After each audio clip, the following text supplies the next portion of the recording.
If you're someone who's gotten a mirrorless camera, and after taking a bunch of photographs of the family and so on, you investigated the camera and you said, hey, wow, look, this thing shoots video.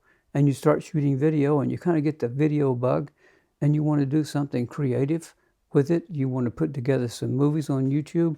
You want to learn how to shoot what we call run and gun video. This presentation is for you. In order to help you, what I've done is I've compiled two kinds of lists. The first list is a very brief one. Actually, it's going to be a list you're going to have to compile, and that is a list of the things that you're going to really need to make sure that you have what you need when you go out in the field. And the second list is basically things to think about, things to consider, and things to check to keep you from making mistakes and to help you get the best results once you're into the field. Now, having said that, let's get right on to it.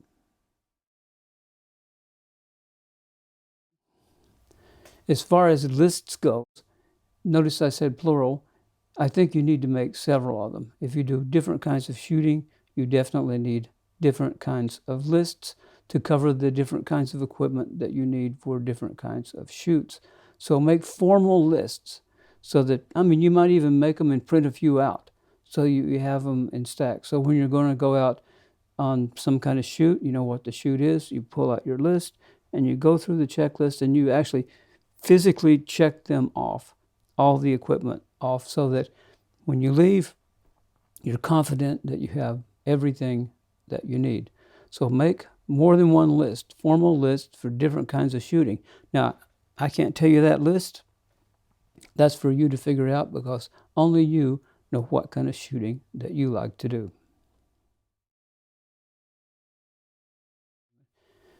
One of the big things of any checklist, it should be at the very top, is to make sure your equipment is in good shape. And what does that mean? That means, of course, that you have adequately charged batteries, you have adequate media, but it also means that your sensor is clean. And that means that you have to check it. You have to check it frequently, and you have to learn how to clean your sensor. If you don't feel confident, ask somebody who really doesn't know what they're doing. But there are a lot of videos on YouTube that will show you how, and there are a lot of videos on YouTube that will show you how to check for a clean sensor.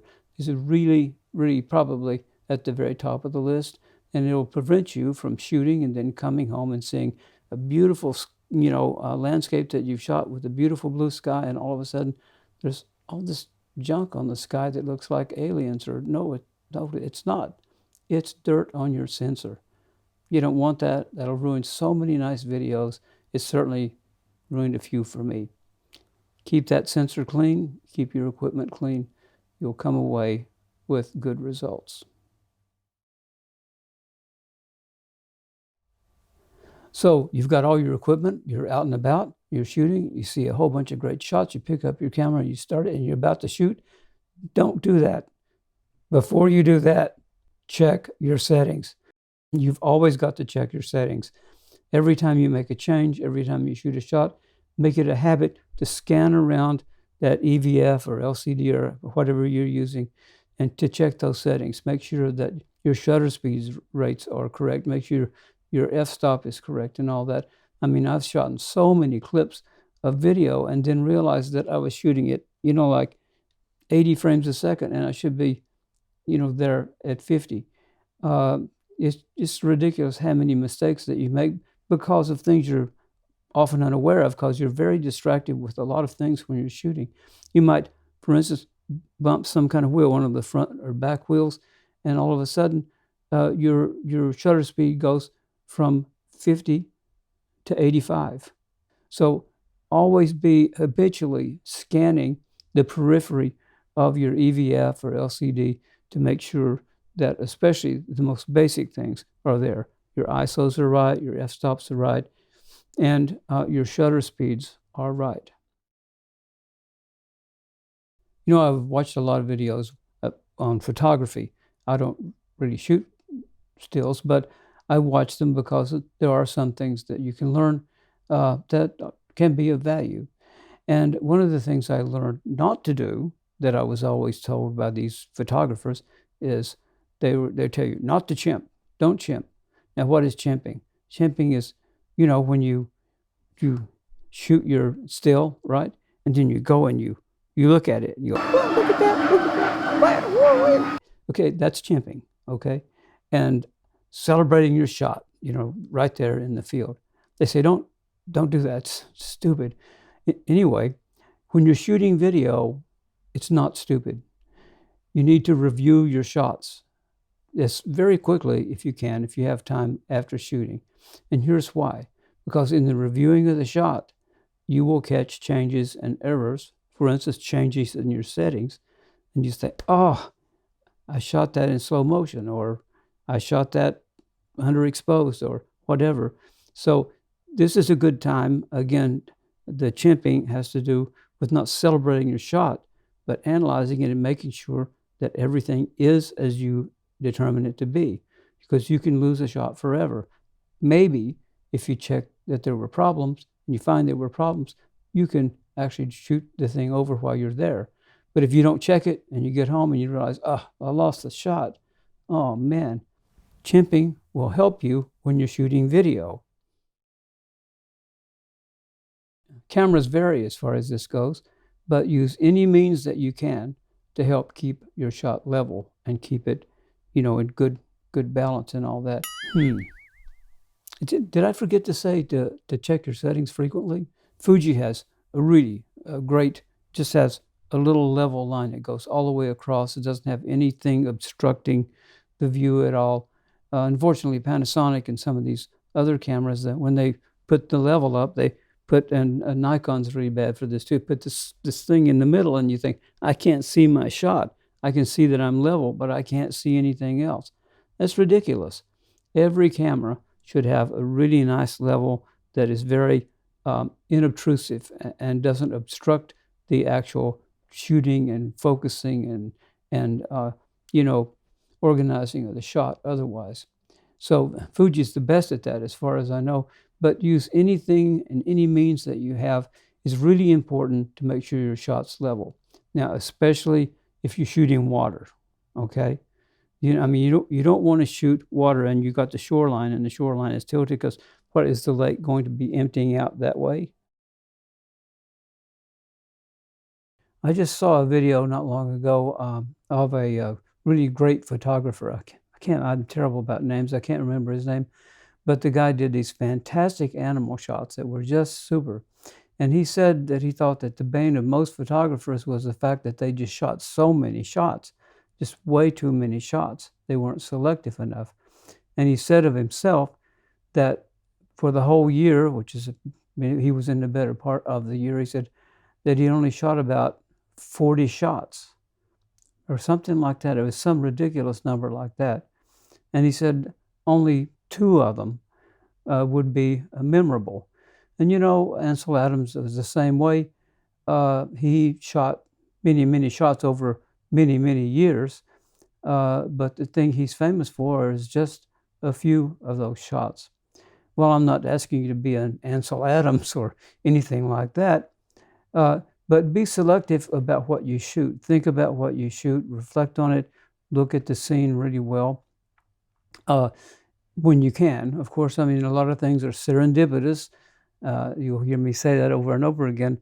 So you've got to decide in the moment what's going to be happening, what you're going to be doing. That's the nature of running gun, but not all of that is running gun. Some of the running gun stuff is stuff that you can really take your time with, and you can learn to do something that's really going to help that time taking really bear fruit, and we're going to talk about that next. Now, I know many of you are spoiled, that you've been basically brought up in the culture of just shooting autofocus all the time, and the camera doesn't have autofocus, and it's I can't have that, or the autofocus isn't perfect, I can't have that. That cripples you. It cripples you technically, and it cripples you artistically. Now, I'm not saying never shoot with autofocus. That's not what I'm saying. Just almost never shoot autofocus. No, what I am saying is this, is that manual focus frees you up to do really artistic things and put you in control in the moment. Whenever you're shooting autofocus, you may get a lot of shots, but you often will tend to shoot indiscriminately. And the camera is in control. If you were really in control, if you were really shooting manual focus, you might decide to handle that scene in a completely different way. And whenever the camera takes over, whether it's autofocus or whether it's auto white balance or auto exposure or whatever, then you're not really shooting, okay? You might as well have a point and shoot camera in the end. So learn to control your camera yourself. Make the decisions yourself. Don't let the camera make those decisions. That's a faux way of doing things. That's like, riding with training wheels, and you refuse to take the training wheels off, okay? Learn to shoot manual. You'll find rich rewards, and you'll be freed up because it will open up a whole world of fantastic third-party lenses that you can use on your cameras and that will give you fantastic results. The rewards of learning how to shoot manual focus and getting the confidence of being a real video person by doing that, it's hard to calculate it. So please don't refuse this advice. It's really, really good advice, and I think a lot of people will echo that. Don't let autofocus cripple you. When you're out running a gun shooting, a lot of the shots that you get, I'd say most of them are serendipitous. It's the thing that catches your eye, the thing that seems the most important. And most of us, when we walk, we just look straight ahead. But when you're out running gun shooting, you need to look all over the place. You need to look ahead, of course, and then to the sides. And you also not just look where you're going, look where you've been. Because if you turn around and look where you've been, you find there's something beautiful behind you as well as in front of you. When you're shooting the image, basically, in a fundamental way, focus is king. So look, so many of us are seduced by, that shallow depth of field that we just try to get that all the time. We're shooting low, we're shooting wide open f-stops, and so, our focusing becomes very, very critical, and we lose a lot of shots because we're trying for that fuzzy background. Let me tell you, only people who shoot video really give a darn about that fuzzy background. They don't care about it at all. The average person, they're not bothered by the fact that, well, he didn't have very, very good depth of field. That's not very good. Now, what they're bothered by is that's not in focus. So, look, if you have to sacrifice the artistic consideration of depth of field to get the focus and get it nice and sharp, I'd say in most cases, do it. Go for it.